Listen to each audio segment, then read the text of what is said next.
গত কয়েকদিন ধরে সামাজিক যোগাযোগ মাধ্যমে আলোচনার কেন্দ্রবিন্দুতে রয়েছে রংপুরের আবু সাঈদ।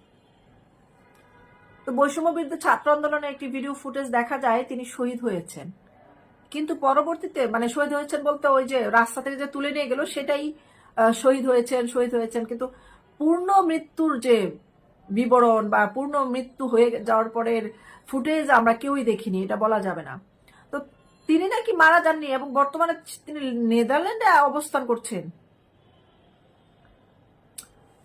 এবং ভিডিও ফুটেজ নিয়ে যে প্রতিক্রিয়া, একটি ভিডিও ফুটেজ ভাইরাল হয়, দেখানো হয়েছে যে আবু সাঈদের আন্দোলনের মধ্যবর্তী সময় তার মাথায় আঘাত পেয়েছে এবং মাটিতে মাথা ঘুরে পড়ে গেছে। বেশ কিছু সংবাদপত্র, টেলিভিশন ভিডিও খবর প্রকাশ করেছে তিনি শহীদ হয়েছেন, কিন্তু পরবর্তী সময় শহীদ হওয়ার পরে তাকে কিন্তু আমরা কেউ আর ক্যামেরার সামনে দেখিনি। মৃত্যুর পরেও তো দেখায় যে ও মারা গেছে, একটা প্রমাণ স্বরূপ দেখায়। যেমন